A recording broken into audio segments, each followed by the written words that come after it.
Kidney கல்லு, kidney failure இருந்தா எப்படி சரி பண்றது? முதல்ல கிட்னி கல்லை பத்தி சொல்றேங்க.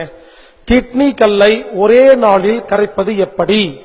Super idea. ஒரு நாள் தான் டைம். ஸ்கேன் பண்ணி பாருங்க, இல்லாம போயிடும். பீன்ஸ், சோயா பீன்ஸ் இல்ல, இந்த காய்கறி பீன்ஸ், அமெரிக்கன் பீன்ஸ் சொல்லுவாங்க. அந்த பீன்ஸ் 1/2 கிலோ வாங்கிட்டு வரணும்.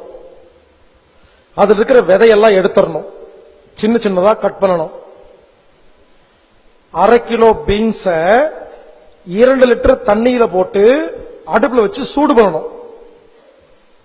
கேஸ் ஸ்டவ் சிம்ல வச்சு லேசா வச்சு 2 மணி நேரம் சூடு பண்ணணும்.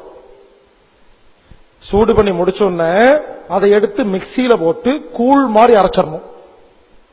அத ஆறின உடனே அத்தனையும் எடுத்து குடிச்சிடணும். அத்தனையும் முடிஞ்சா குடிங்க. சில பேர் பாய்தான் குடிக்க முடியும், பரவாயில்ல, எவ்வளவு குடிக்க முடியுமோ குடிங்க.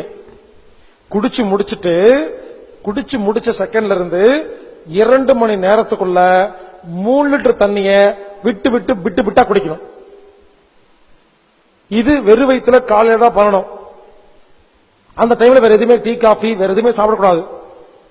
3 மணி நேரத்துக்கு அப்புறமா ஒருவேளை பசி எடுத்தா நீங்க வழக்கம் போல சாப்பிட்டுக்கலாம். இந்த டைமுக்குள்ள யூரின் வரும்போது ஒரு கப்பல புடிச்சு பாருங்க, கண்டிப்பா கல்லு வெளியே வந்துரும்.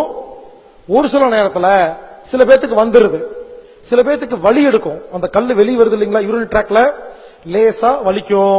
சில பேத்துக்கு கொஞ்சம் கீறி விட்டு அங்க புண்ணெல்லாம் கூட பண்ணிரும். பயப்படாதீங்க. அப்படி வந்தாலும் அந்த கல்லு வெளியே வந்துரும், லேசா வலிக்கும். 2 நாள்ல அந்த வலி சரியா போயிடும். படம் கூட ஒட்டிக்கு, அவ்வளவுதான். ஒரே நாளுங்க. ஆச்சரியமா இருக்குங்க. நீங்க 2 நாளுக்கு அப்புறம் போய் ஸ்கேன் பண்ணி பாருங்க, டாக்டர் ஆச்சரியப்படுவாரு. கல்ல காணாம பாரு.